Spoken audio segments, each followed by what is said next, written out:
allumer un feu. Ma plus grande réussite jusque-là. On a du feu! Ouais!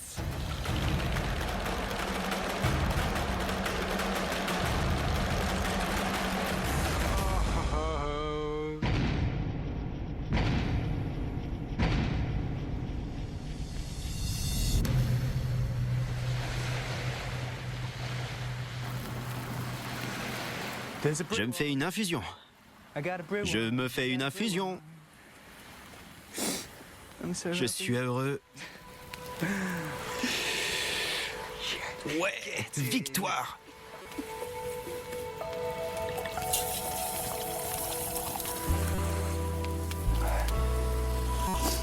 Oh mon Dieu, c'est incroyable. Un breuvage chaud. Je suis trop heureux. Santé. J'ai passé déjà presque 2 semaines seul sur Uluru. Une île tropicale à 300 km au sud-est du cœur des Fidji. C'est un véritable combat et l'apprentissage est rude. Personne n'a jamais tenté une telle expérience. Mon feu de bois rend ma grotte sur la plage ouest nettement plus agréable. J'ai ouvert une noix de coco brune et puis je me suis dit, je vais faire cuire la chair. Au final, ça a un goût de biscuit brûlé ou quelque chose dans le genre. Mais je ne peux pas me laisser aller. J'ai encore 47 jours à vivre ici et la saison des pluies approche. Si je veux survivre aux intempéries, mon feu bien-aimé et moi-même devons nous déplacer vers un endroit plus sûr. L'assurance de la faim, la peur est un sentiment qui fait beaucoup avancer. Aujourd'hui, je vais commencer la construction d'une maison. Un petit abri. Je vais faire ça au milieu des bois, de ce côté de l'île. Comme ça, je serai protégé du vent. Je vais pas stresser pour rien. Une étape à la fois. Je vais faire 4 heures de construction, 2 heures de pêche, 1 heure de cuisine, 2 pauses de 15 minutes, une pause pour la collecte d'eau et une demi-heure pour ramasser du bois. J'aime avoir la première et la dernière heure du jour pour moi, de toute façon, donc je vais pas m'ennuyer. Mettre en place une routine est une excellente stratégie de survie parce que ça donne une structure à ses journées. Ça rend possible ce qui semblait jusque-là impossible. Depuis mon arrivée. Mais je me raccroche désormais à l'instruction que j'ai eue à l'armée. Je dois contenir mes émotions, suivre ma routine et me concentrer sur mon projet. Comme je vais aller faire un tour, j'ai bien alimenté le feu pour qu'il brûle toujours à mon retour. La vie est dure et je lutte toujours pour répondre à mes besoins vitaux. Bien. Il me faut de l'eau. Je vais me motiver en espérant boucler le problème, parce que c'est pénible comme recherche. L'endroit où je risque très probablement d'en trouver, c'est dans le bassin versant, qui fait toute une partie de l'île. C'est un grand cirque que j'ai vu en explorant les bois, et je pense que si je dois trouver une source d'eau potable, ce sera à cet endroit. Étant géographe, je m'y connais en relief terrestre et nappe phréatique. Mais j'ai intérêt à avoir raison cette fois-ci. Je suis constamment déshydraté. On voit bien le relief pentu de l'île. Il me reste plus qu'à creuser. Je vais devoir y aller avec les mains.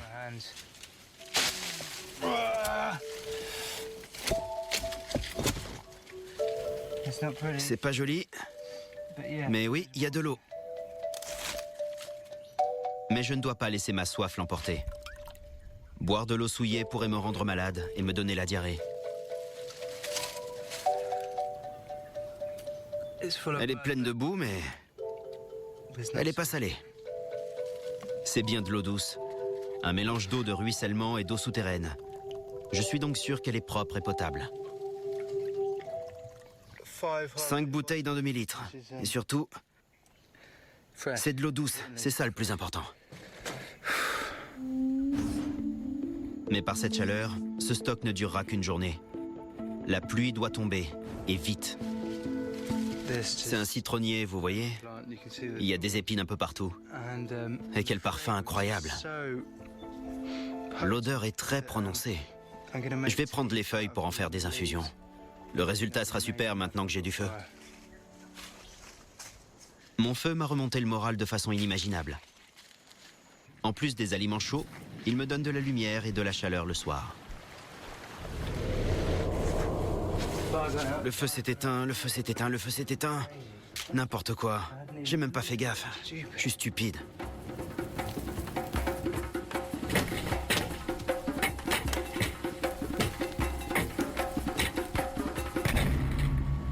J'ai ramassé des branches que j'ai mises là dans un coin. Ce sera le tas de bois pour ce soir. J'étais en train de penser que je devais vraiment fouiller les bois, trouver un endroit où construire un abri. Et là, je me suis dit, si tu travaillais en Angleterre, Ed, tu te prendrais des pauses. Tu répartirais ton travail sur la journée. La bouilloire est sur le feu, donc je fais une pause. Il fait très chaud. J'ai fait plein de choses aujourd'hui. Bois un petit thé, Ed, ok? Rien de tel qu'un petit feu de bois. Dans la jungle, on appelait ça la télé de la jungle. On s'assoit autour, on se recentre un peu, ça nous remonte le moral et ça nous réchauffe. Je pense que le fait d'avoir du feu a été l'élément déterminant pour son bien-être psychologique. Avoir du feu est une très bonne chose, mais c'est une tâche qui vient s'ajouter à mon travail quotidien. Je ne peux en effet le laisser sans surveillance trop longtemps, de peur qu'il s'éteigne.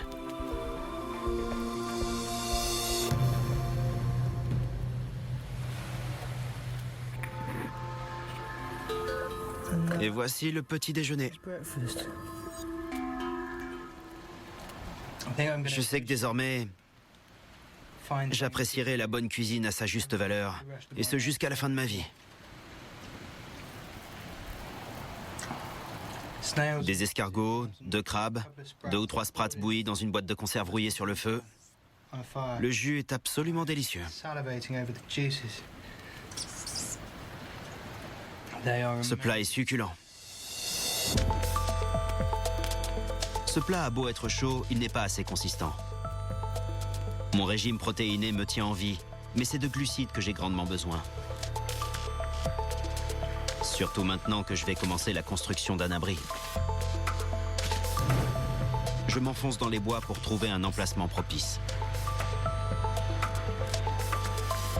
Je suis sur un terrain que je viens de découvrir et qui me semble convenir pour un abri avec 2 ou 3 toits en pente. Regardez, je vous montre. Le sol est plat et sec. Donc pourquoi ne pas s'en servir? Ce serait dommage. Je vais utiliser un ensemble de techniques apprises dans la jungle.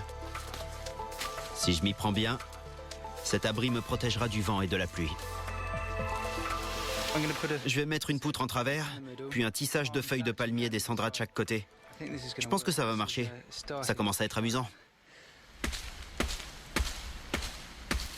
Mais ce n'est que le début. Et à cause de mon régime, je ne possède pas l'endurance nécessaire à ce genre de travaux physiques. Chaque effort, chaque mouvement me vide de mon énergie. C'est comme s'amuser à construire une maison sous tranquillisant. Mais je me suis engagé dans cette tâche et je veux aller jusqu'au bout. C'est maintenant que je vais voir si l'emplacement convient ou pas. Je suis fier d'avoir parcouru l'Amazone. Je me suis prouvé ma détermination et chaque victoire sur cette île, même la plus petite, me fait avancer. C'est clair que je peux pas trop en faire quotidiennement parce que je survis comme je peux. J'ai dépensé énormément d'énergie. Ça m'a pris plus de 2 heures pour arriver à abattre cet arbre avec ce qui me sert de hache. C'était la meilleure chose à faire. Je vais vous dire, cette poutre a beaucoup de valeur à mes yeux. C'est le début d'une nouvelle maison. Je suis vraiment déshydraté. J'arrive à peine à parler.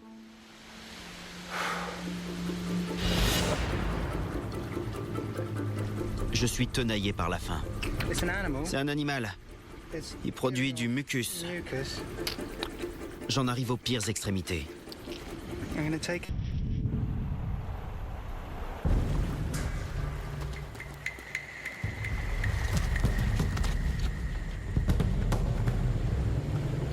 Je l'ai eu.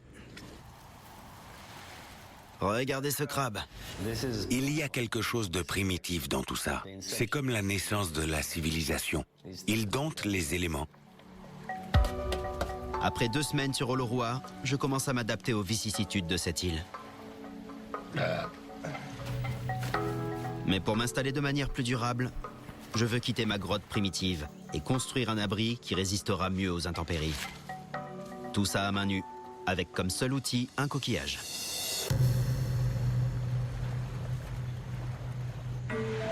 La première chose à faire, c'est de commencer à couper de longues branches.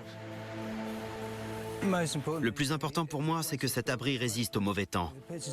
Si la pente est trop faible, les feuilles de palmier ne vont pas fonctionner. Elles laisseront passer l'eau. Ça pourrait me prendre toute la journée, vu que je me sers de ça.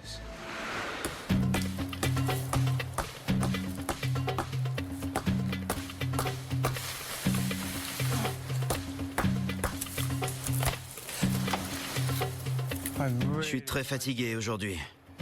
Très fatigué. Je pense qu'il se met une pression trop grande. Ce n'est pas son environnement qui lui fait ça, c'est lui qui se l'inflige à lui-même. C'est un projet ambitieux. Je commence à me dire que j'ai eu les yeux plus gros que le ventre.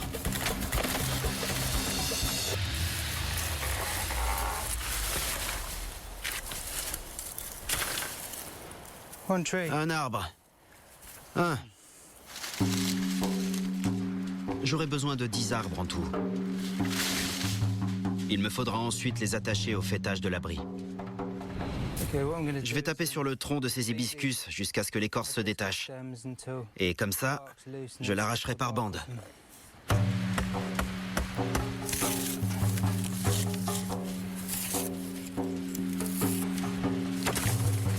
Et une fois que j'ai ces bandes d'écorce, je vous montre. J'en fais des bandes encore plus fines. Et comme ça, elles me serviront de corde. J'ai fait 3 arbres et je suis épuisé. J'aimerais bien une petite tasse de thé, ça me requinquerait. En transpirant, je perds plus de liquide que je n'en ingère. Travailler par cette chaleur me fait perdre 1,5 litre par heure. Et la faim me taraude encore. Je suis un peu déprimé. Je mange encore la même chose. Des escargots et de la noix de coco. Malheureusement, je ne peux pas bien manger et travailler.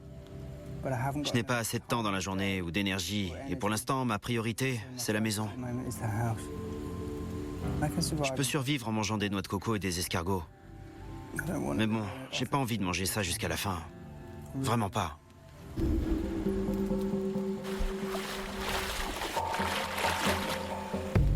L'océan est à marée basse. Je vais en profiter pour retourner de l'autre côté de l'île et essayer de trouver plus d'eau. Comme il est midi, je vais m'enduire d'argile pour me protéger du soleil. Ma crème solaire est faite de sédiments de l'eau que j'ai collecté dans le bassin versant. Et j'ai comme miroir l'objectif de la caméra.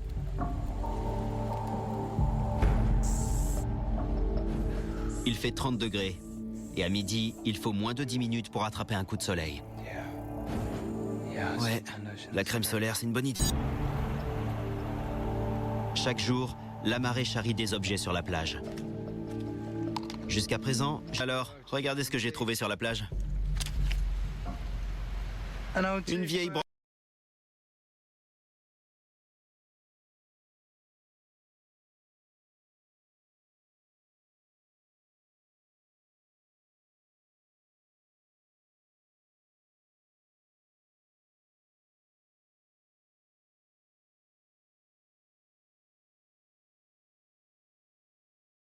Brosse à dents.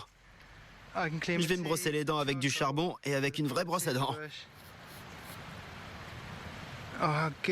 C'est génial. Les ordures des uns font le bonheur des autres.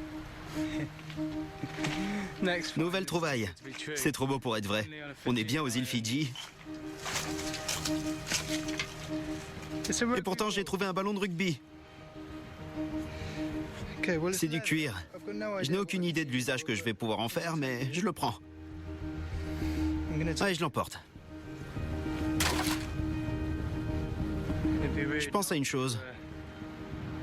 Ce serait déplacé de ne pas l'appeler Gilbert. J'ai mon Wilson à moi. C'est une petite consolation, après une recherche d'eau totalement infructueuse. Je retourne à mon feu de camp.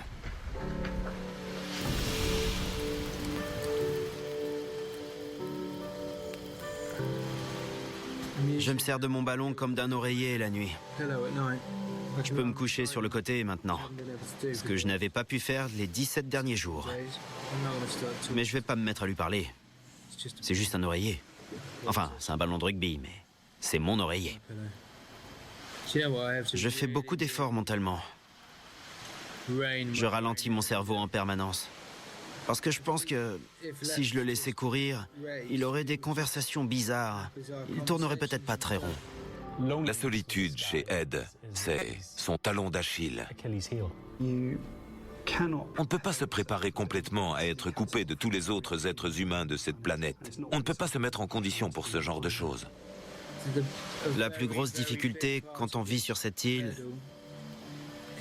c'est de rester seul avec soi-même.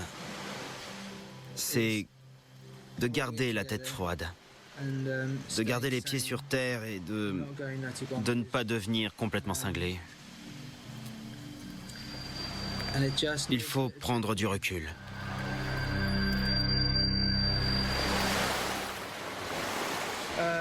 Premier matin avec brossage de dents, grâce à ma nouvelle brosse à dents.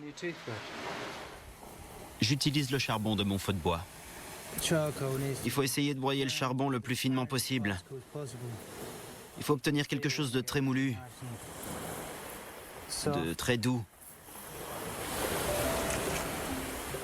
Un peu d'eau. Ce n'est pas le parfum menthe fraîche dont j'ai l'habitude chez moi. Ça fait du bien. Mais c'est... Super. J'entame le 3e jour de construction et je me rends compte d'un petit problème. La perche en Y qui soutient le faîtage est trop étroite. Il me faut un arbre assez solide pour supporter le poids des palmes tressées que j'utilise comme toiture. Mais avec un coquillage, la tâche s'annonce compliquée. On ne peut pas se contenter de faire une encoche devant et derrière comme dans l'abattage traditionnel. J'avais dans l'idée de le faire se casser net, comme d'habitude, sauf que là, ça ne fonctionne pas malheureusement. Il faut creuser tout le tour et de manière assez profonde. C'est ma 2e tentative pour abattre cet arbre. Sans poutre digne de ce nom, mon abri s'écroulera. Quand on essuie un échec dans une situation de survie, ce n'est pas qu'un échec. Tout s'écroule, on se sent aspiré vers le fond. C'est un travail physique difficile. Je brûle plus de calories que je n'en ingère. Et je n'ai ni le temps ni le matériel pour pêcher dans le lagon. Comme je ne peux pas prendre de risques inutiles dans l'eau, je dois continuer à chercher ma nourriture sur la plage. Merci, merci, merci. J'avais besoin de cette nourriture, j'avais vraiment besoin de ça. Ça le fait.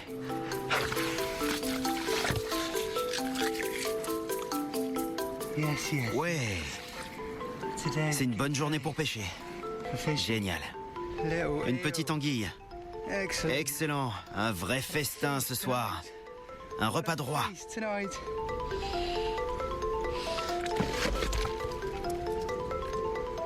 C'est quoi ça? Ce truc crache un liquide blanc. J'ai entendu parler des concombres de mer. Et c'en est peut-être un, je sais pas. Je sais pas ce que c'est. Mais personne ne me le dira. C'est un animal. Il produit du mucus. Je vais l'emporter, le faire cuire et voir si c'est comestible. C'est une leçon pour moi. Je peux passer des jours à chercher à manger sous des pierres et là, 2 trucs sous le même rocher. Une anguille et un animal vraiment bizarre qui ressemble à une grosse déjection.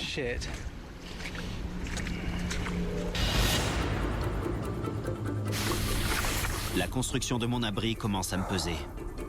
Je n'ai aucune énergie. Je lutte pour avancer. J'ai tellement envie de compagnie, je me sens vraiment seul.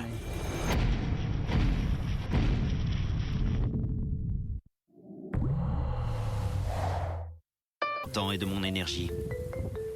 Je continue de manger ce que je trouve. Aujourd'hui, c'est de l'anguille, suivi par ce qui est, je l'espère, un animal appelé concombre de mer.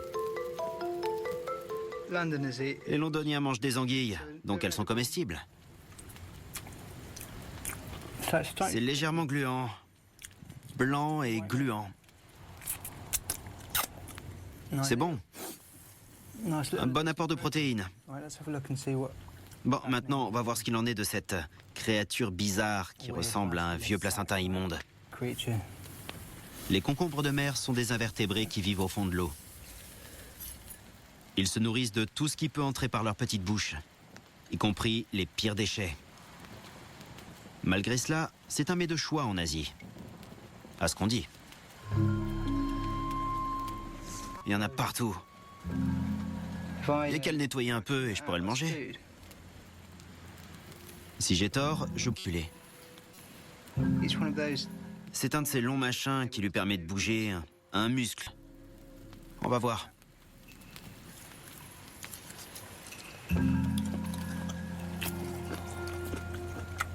Ça pue. Qu'est-ce que ça pue? Bon sang.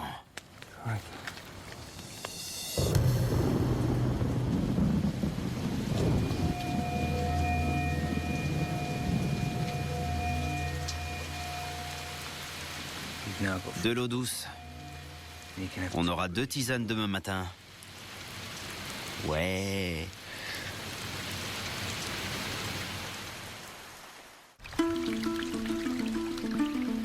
C'est une vraie pluie tropicale et la première averse depuis presque une semaine. J'aurai assez d'eau pour les 2 prochains jours, si ce n'est plus. Trop bien. 1, 2, 3, 4, 6 litres et demi d'eau douce. C'est énorme, vous imaginez? Juste avec des coquillages. J'ai l'impression que je maîtrise le problème de l'eau. C'est bien parce que, étonnamment, c'est quelque chose d'assez stressant. Cette averse me met de bonne humeur, mais c'est aussi un véritable déclic. Elle me fait réaliser à quel point ma grotte est froide, humide et exposée par mauvais temps. Il tombe des cordes dehors. Incroyable. Interrompre routine. Je dois terminer mon abri. Je dois tresser les palmes que j'ai coupées pour mon toit. Sinon, elles seront vite inutilisables. Donc, j'en ai 15. 15 palmes. Et même s'il continue à beaucoup pleuvoir, je ne peux pas les laisser là trop longtemps. Parce qu'autrement, chaque petite feuille va se replier. C'est pour ça qu'on les tisse ensemble, pour les garder plates. La première. Le côté sombre sur le dessus. Non, c'est peut-être l'inverse. En Amérique centrale, j'ai construit des structures avec des feuilles de la même forme, celles d'un arbre appelé cahoun, et on n'avait pas à les tresser. Mais les feuilles de cahoun restaient plates, alors que celles-là non. Chaque palme doit être attachée au montant avec de l'écorce d'hibiscus.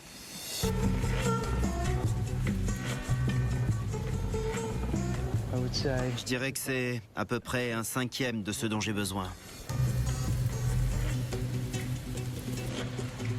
La routine est la même tous les jours.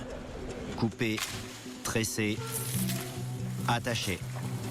Le travail est monotone et épuisant.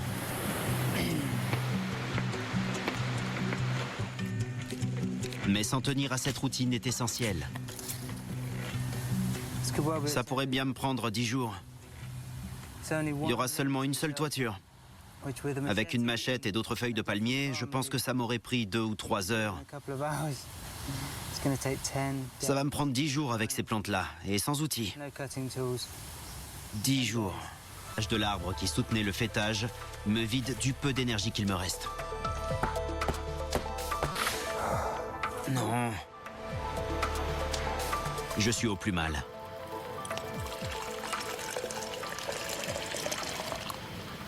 J'ai pas la force. Même si j'ai du feu, j'ai pas tant de nourriture que ça et je lutte pour avoir de l'eau. J'ai aucune énergie.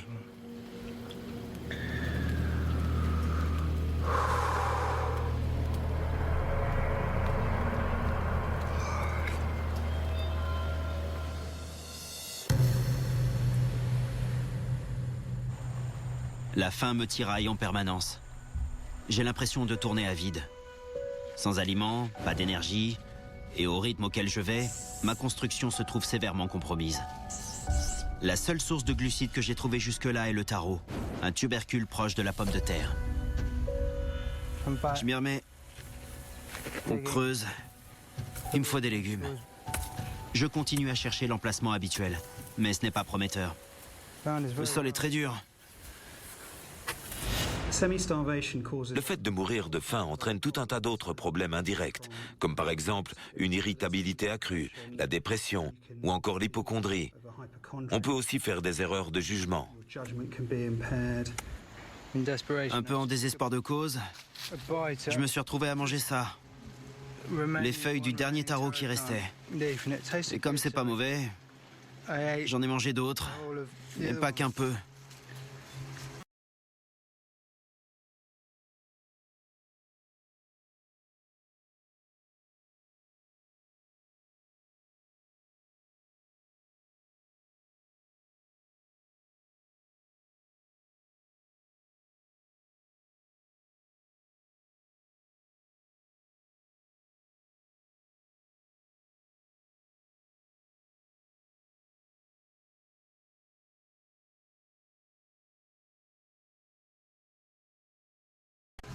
J'ai les gencives qui me piquent maintenant, et la langue aussi.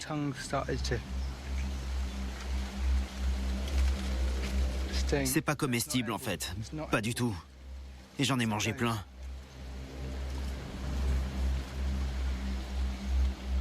C'est comme si j'avais des épingles dans la langue, sur le palais et sur les gencives. Je vais aller me rincer la bouche avec de l'eau.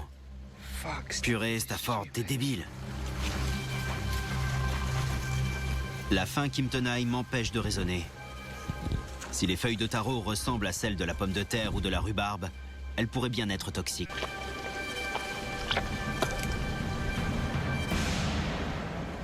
J'ai la langue en feu. Ne mange plus jamais de feuilles de taro, Stafford. Les effets de la déshydratation et de la faim s'aggravent avec le temps, et son corps commençait à s'autodigérer. Je suis épuisé aujourd'hui, complètement épuisé. Mais je dois continuer cette construction jusqu'à ce que ce soit terminé.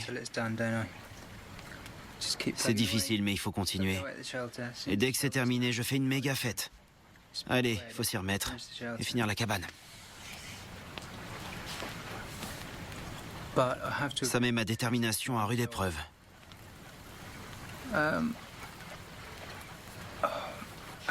J'ai eu une diarrhée terrible. Et c'est peut-être pour ça que je suis dans cet état. Une diarrhée affreuse. Mon poids.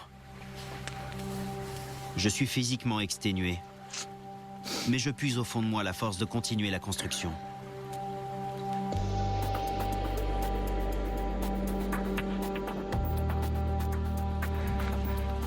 Le temps que ça prend. De là à là, il y a à peu près 35 cm. Il me faudra 3 jours de plus pour monter au-dessus du fêtage.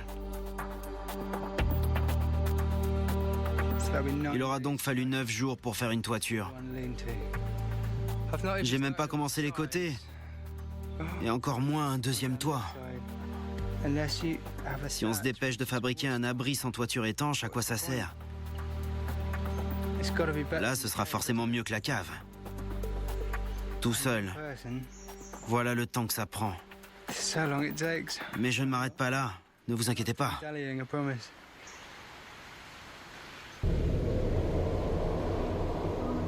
Construire mon abri est déjà assez difficile. Je vais maintenant devoir faire des trajets plus longs chaque jour pour apporter du bois. Et je me nourris toujours de choses ramassées sur la plage. Elle me mord quand j'arrive à les attraper. Je dois admettre que les anguilles savent se défendre. Elles mordent bien. Et pour couronner le tout, les chèvres reviennent me contrarier. La meilleure denrée de toute l'île se met à l'aise dans mon abri. Je suis revenu au camp. Et regardez ce que je trouve en arrivant. 2 chèvres qui sont quasiment installées dans ma cabane. De la viande de chèvre représenterait une énorme amélioration dans mon régime d'escargots et de crabes. J'ai abattu de tout, des poulets aux tatous géants, et les principes sont à peu près les mêmes. J'aimerais pouvoir mettre la main sur une de ces chèvres. Elles sont devant moi, mais je n'ai aucun moyen de les chasser. Je n'ai pas encore d'armes pour tuer des chèvres. C'est vraiment dommage. C'est n'importe quoi. Il faut absolument que je me fabrique des outils. Une chèvre m'apporterait toutes les protéines dont j'ai besoin. La faim me détourne en permanence de la construction de mon abri. Je ne dois pas me laisser aller. Dans une situation de survie, il faut se fixer des objectifs et s'y tenir. 23e jour. Demain, je continuerai la toiture autant que possible. Et j'espère la faire arriver au niveau des yeux, peut-être. Et puis après, je déménage. Dernière nuit dans la grotte. Je me demande si elle va me manquer.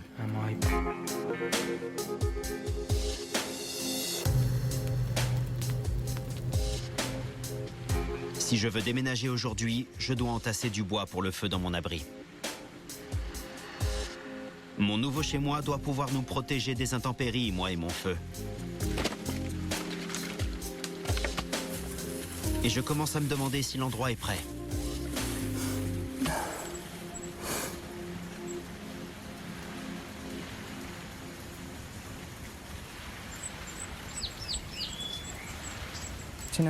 Vous savez quoi? C'est trop tôt pour s'installer ici. Il n'y a pas assez d'espace. S'il y a de la pluie, ce ne sera pas assez grand. Vraiment. Je suis exténué.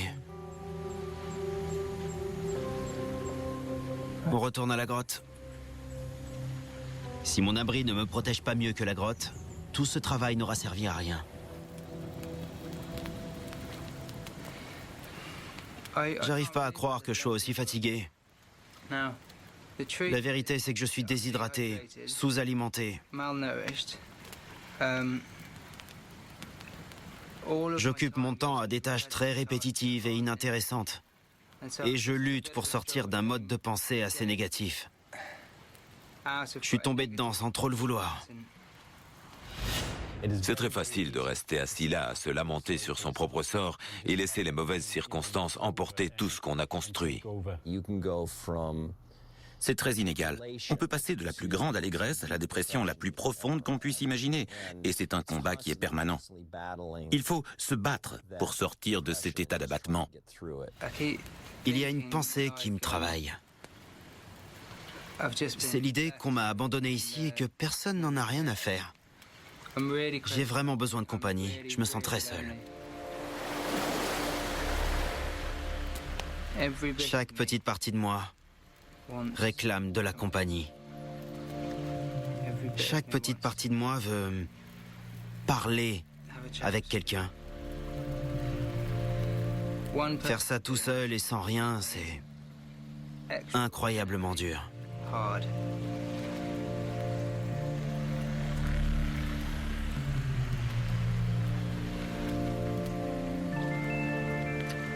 Mais je ne vais pas baisser les bras.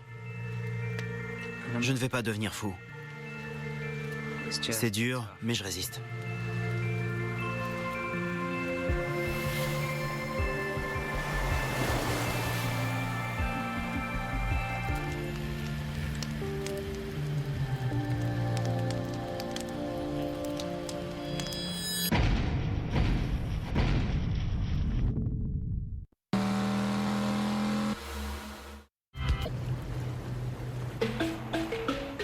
L'île d'Olorua aux Fidji est mon lieu de vie depuis maintenant 4 semaines.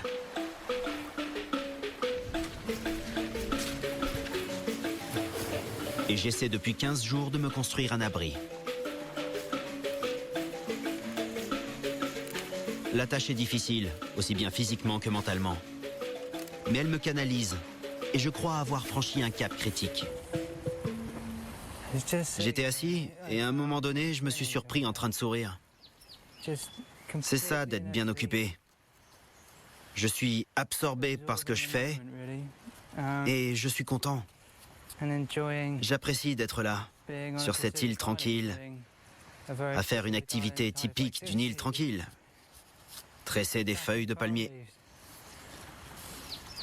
À tout moment, je devais garder la tête froide. Je devais me reprendre en permanence pour éviter de paniquer. On va dire que j'ai franchi un cap.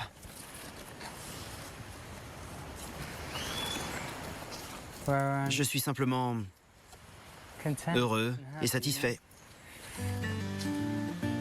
Je sens que je vais de mieux en mieux. Un regain d'énergie me permet de fouiller l'île et de trouver de nouveaux tarots. Ok, une patate, enfin un tarot. 2 patates, 3 patates, 4, 5 patates, 6 patates, 7 patates. C'est marrant comme les choses viennent à soi quand on est plus calme. J'ai trouvé un Bernard l'ermite. J'ai ramassé 7 patates. C'est simple en fait. C'est le fait de se calmer, de se détendre et puis d'accepter ce qui est. Si je ne l'accepte pas, si j'espère quelque chose qui n'est pas là, qui n'existe pas, c'est une perte de temps et d'énergie.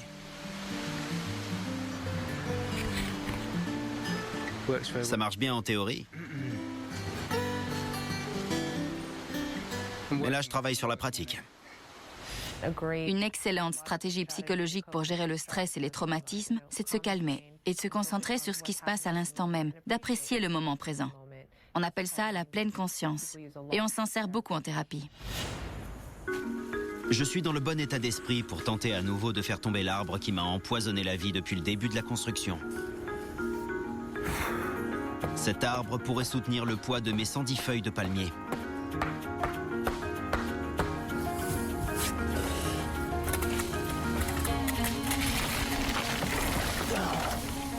Oui. Merci.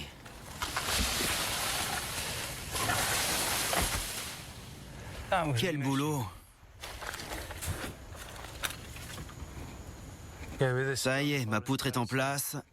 Mon abri ne risque pas de s'effondrer pour le moment. C'est bien.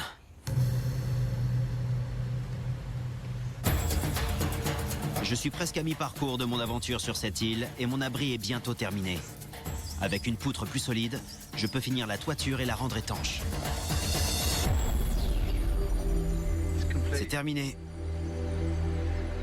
La toiture est finie. Je suis monté bien au-dessus du fêtage. Ça, c'est une belle toiture. Je suis content du résultat. Je la trouve magnifique.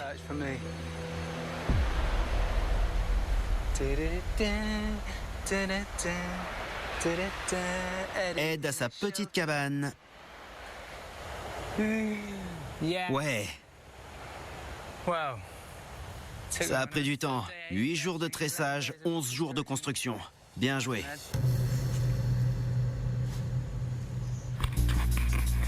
Après 2 semaines de labeur pendant lesquelles j'ai repoussé mes limites physiques et mentales, je ne suis plus un homme des cavernes. Mais cette évolution engendre des sentiments mitigés. Ça fait bizarre de partir d'ici. Dans un sens, j'appréhende. Cette grotte, c'était plein de choses. C'était un endroit chaud, sec et sécurisant en fait.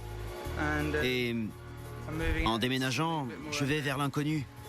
Ce qui est la bonne chose à faire. Il est temps de le faire. 29e jour. Mais quand même, ça fait bizarre de déménager.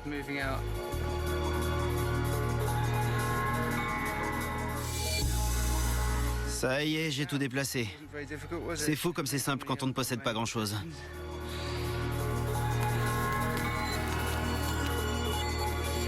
J'emporte avec moi mon bien le plus précieux.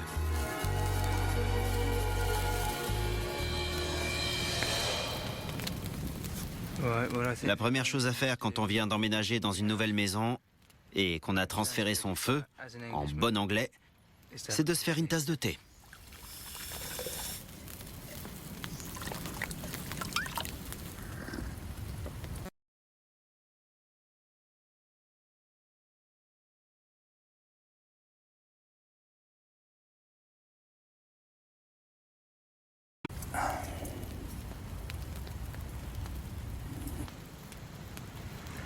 Je vous raconte pas comme c'est bizarre d'être parti de la grotte.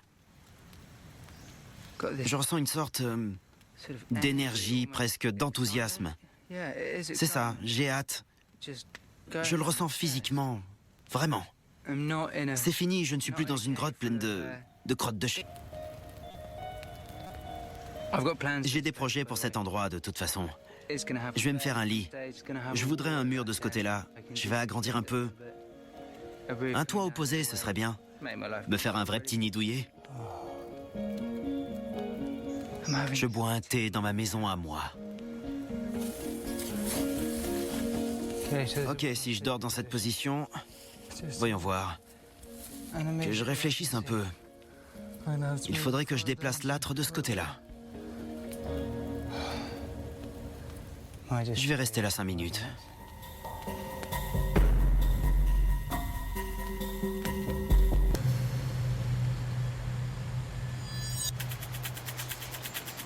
Il y a 7 chèvres sur cette île. Si tout va bien, je pourrais en manger 2 par semaine.